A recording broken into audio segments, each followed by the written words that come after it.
I do not quite know to what I owe this honor. It is true that I have written a few books in my life, but I have never written a book which is as witty as this one. The work that I have already done is a very serious, heavy stuff. You can't read it in a plane journey or something like this. Very different from what Mr. Atray has done. But I remember on this occasion a poem, I don't remember the poem, but something about it. An Urdu poet is writing a poem bidding farewell to his poem, saying that till now you were mine, and now you are no longer mine. I am offering you to the world, so you have to live a life of your own in this particular world. You are on your own. And that is exactly what must be going through Mr. Atray's mind and Mrs. Atray's mind. That this book, which has been in the works for a long time, is now no longer theirs, no longer his, no longer hers. It belongs to everyone, and the book has to lead a life entirely its own.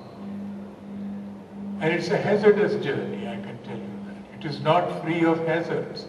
All kinds of people will raise all kinds of points about it. All kinds of people will evaluate it and so on. But I remember on this occasion, a wonderful poet, Josh Malihabadi, whom you have heard of, who at one occasion published a poem and some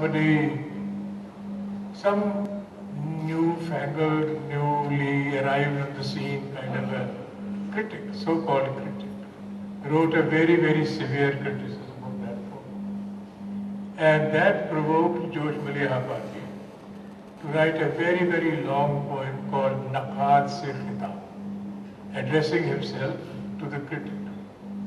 And said, what do you know?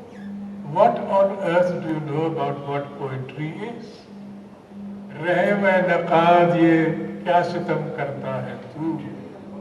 Koi noke khar se chhuta hai nafse rango ko? Rahm kar naqad. Have mercy, not on me, but on the world in general. And naqad se kehta hai. Ye kya sitam karta hai tu? What are you doing? What cruelty are you really, in a certain sense, unleashing upon the world, not upon this particular book? Koi noke khar se chuta hai nafse rango ko? Have you ever heard of a person pricking with the tip of his horn the pulse of color and of fragrance? That is what writing is, the pulse of color and of fragrance. And he says, what are you doing? What rights do you have? So in a manner of speaking, what I am saying is that one has to be prepared to take the rough and the smooth. In this particular case, I sincerely hope and I am confident it will be all smooth and very little rough as far as this book is concerned. What is the test of a book which is witty? I don't know, since I have not written any humorous or witty books, but my guess is that if on each page there is something which brings a smile to the face of the reader, the book is successful. And in this particular case, it has done that. I've read it with care, read it with a great deal of interest.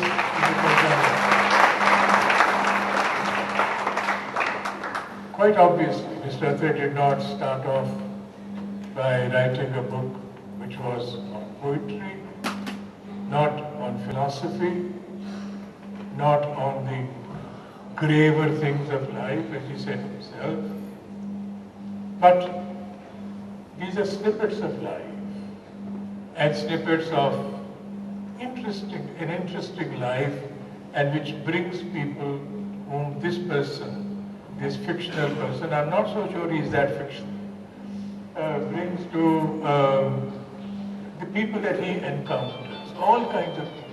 But behind each face, behind each name, behind each character, I sense that you can see a real person.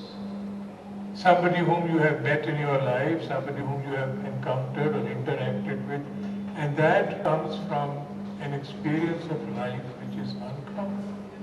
Whether he was an SDM and he had to sort of crawl on all fours and so on that particular place and so on, or whether he held other offices, you rub against the grain of life each day.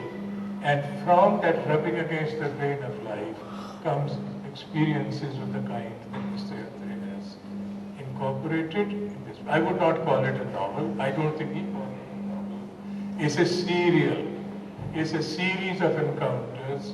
And if you put them together, it's up to you to put them together in your head and see whether this turns into a novel or is it a series of sketches that it has. Whatever it is, novel or poem or novelette or play or whatever, I do not know. But it is a work which has given me a measure of delight, and I'm sure it will do that to all of you. You know, I'm not so sure how many of you are aware that in the days when people used to write with their hands, all those manuscripts, there were calligraphers who wrote beautifully, and there were scribes. A scribe is a scribe, I mean, who just puts down, who writes. And you can imagine if a person, a scribe, is writing a manuscript of 700 folios or something like this, it must take him an enormous amount of time and energy and effort. And very often, at the end of the book that they have completed, they've not written it, they've not authored it, they've only copied it, scripted it. So the scribe very often would add some shlok or some doha at the end of it. And I remember many, but I'll only cite to you one. This person says, Tailat Rakshit, Jalat Rakshit. In Sanskrit, saying, asking God, right? The book is speaking to God. Save me, the book says, save me from water, save me from insects, save me from fire, and I pray that you save me from falling into the hands of a fool. Right? Now, a book which has been written over a period of years, I mean, inscripted like this and so on, legitimate in the colophon. Somebody is saying, please save me, and the book is saying, I should not really fall into either fire or into water, but most and above all, not in the hands of a fool. Charles Colton, whom you might have heard of, a wonderful writer at the beginning of the 19th century in England. He said 3 things are required in authorship. You must have something to write, you must have a decent and honest publisher to publish it, and you must have decent readers to whom you are addressing it. The sentiment is much the same. That you have poured out your heart, you have worked very, very hard on this particular work and so on, and you hope that it will fall into the hands of the right people. This company, this distinguished company, is obviously the kind of right company into the hands of which this book will fall. May I wish the book the very best. May I wish Mr. Atray the very best. I hope Bunny moves on further than this.